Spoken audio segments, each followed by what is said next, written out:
The National Institute of Mental Health defines bipolar disorder, also known as manic depressive disorder, as a brain disorder that causes unusual shifts in mood, energy, activity levels, and the ability to carry out day-to-day tasks. Bipolar disorder presents in three different variations. Bipolar 1, which is characterized by manic episodes that last approximately 7 days, followed by 2 weeks experiencing depressive episodes. Episodes are so severe that hospitalization is essential.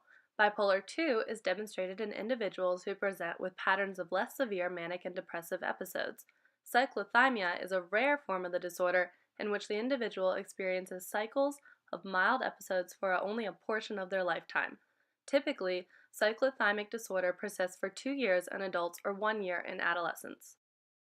Manic episodes are characterized by excessive energy, feelings of elation, racing thoughts, talking speedily about numerous different topics, increased activity levels, risky sexual activity, and trouble sleeping, normally due to being unable to relax. Depressive episodes, on the other hand, consist of persistent fatigue, feeling down, worried, and unable to enjoy things, increased forgetfulness, decreased activity levels, trouble concentrating, and sleeping issues, however, primarily due to sleeping too much or too little. There is no one test to determine bipolar disorder. Instead, doctors will conduct multiple tests to rule out other causes of the symptoms being presented. It is commonly misdiagnosed as schizophrenia. Psychosis, anxiety, attention deficit hyperactivity disorder, otherwise known as ADHD, and substance addiction are frequently correlated with bipolar disorder. Bipolar individuals have a greater risk for thyroid disease, heart disease, diabetes, obesity, and migraines. There are numerous drugs available to manage bipolar disorder, all of which will fall into the following three categories: mood stabilizers, antidepressants, or atypical antipsychotics. Mood stabilizers include natural minerals like lithium, anticonvulsants, and antipsychotics. Antidepressants include SSRIs, which are selective serotonin reuptake inhibitors. A common SSRI is fluoxetine, also known as Prozac. MAOIs inhibit the monoamine oxidase degrading enzymes. An example of MAOIs is Marplan and Nardil. Tricyclic antidepressants inhibit the reuptake of serotonin, norepinephrine, and glutamate. Atypical antipsychotics, including olanzapine, block neurotransmitters from binding to their specialized receptors. Bipolar individuals typically participate in psychotherapy, aka talk therapy. It encourages individuals to communicate their emotions through interactions with trained professionals. Talk therapy efficiency depends on the idea that it is conducted in a safe and confidential environment. Some individuals choose to undergo electroconvulsive therapy, which is a procedure in which small electric currents are administered to the brain in order to induce brief seizures.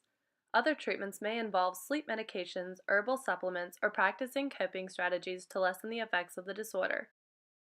Bipolar disorder is typically classified as a heritable disorder believed to be associated with some gene mutations. fMRIs and PET scans, however, show reduced activity and less gray matter in the prefrontal and temporal regions of the brains of bipolar patients.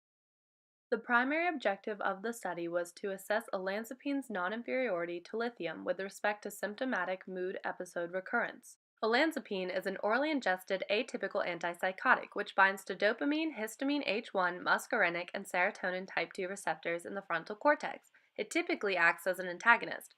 Common side effects include dizziness, constipation, weight gain, depression, abnormal menstrual cycles, decreased sexual interest, stiff muscles, and seizures.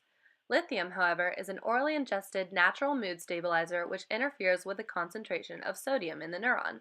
Common side effects include dizziness, irritability, nausea, vomiting, hand tremors, decreased sexual interest, reduced blood circulation, or discoloration of the fingers or toes. For this study, patient qualifications were that they were 18 and older, met DSM-4 criteria for bipolar disorder, and the young made a rating score of 20 or greater, as well as at least 2 manic episodes in the past 6 years. Patients with extreme illness or history of intolerance to lithium or olanzapine were excluded. The controlled trial was run as a randomized, double-blind test with 4 periods: screening, co-treatment, double-blind taper, and a double-blind monotherapy. During week 1, patients went through a screening period to determine if proper qualifications were met.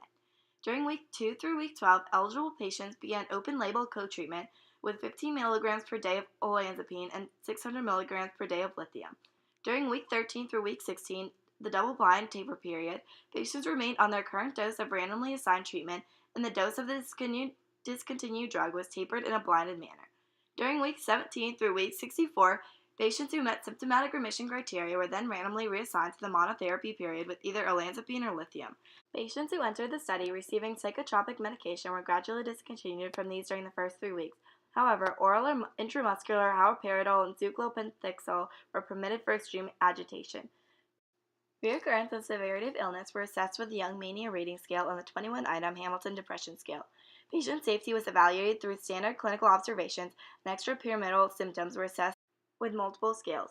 Baseline was compared between treatments with Fisher's exact test and continuously with Wilcoxon rank sum tests.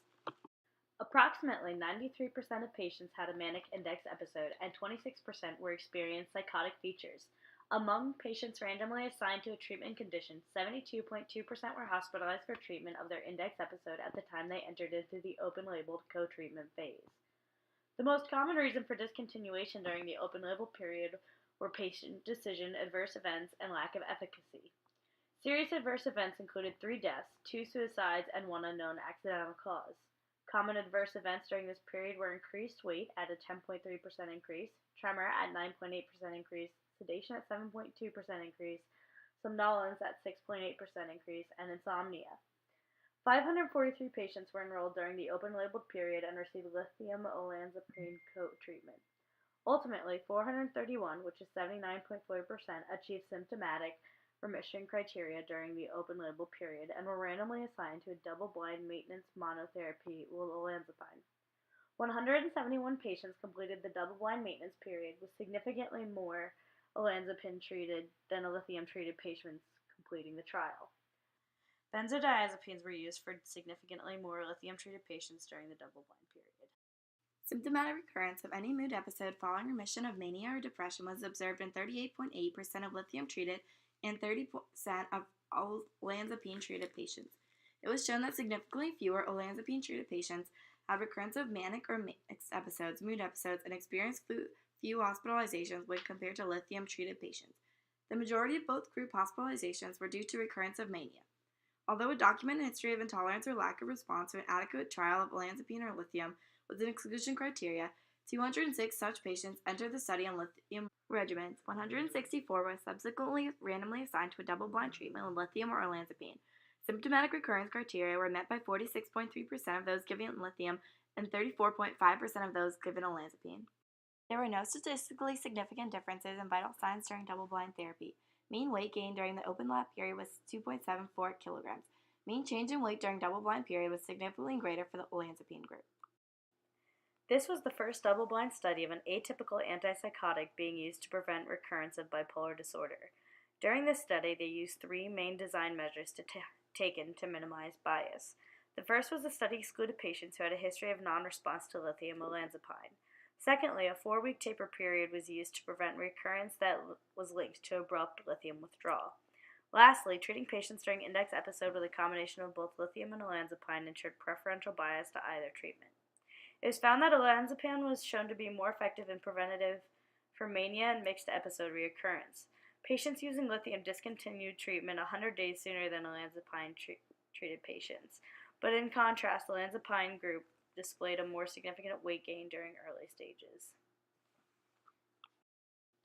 Although there is no statistical difference in the prevention of mood swing reoccurrence and no significant differences occurred between the groups in mean baseline to endpoint changes in non-fasting glucose or incidence of non-fasting levels, it is important to mention that glucose and lipid measurements were non-fasting and were a limitation.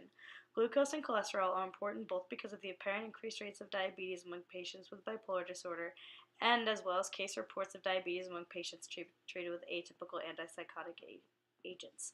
In addition to those limitations, the study did not have a placebo and was limited to 52 weeks, which may call into question the time duration as there was no duration criterion in the DSM-4. Also, half the subjects withdrew prematurely, which is not uncommon in maintenance studies. Furthermore, the study may not have had sufficient power to determine treatment differences in adverse events. It had a short remission time, and there was a retrospective collection of pre-existing response to both drugs. This study would benefit in future research by including placebos, as well as including an initial vetting to pre-existing drug-resistant tolerance as opposed to the retrospective collection.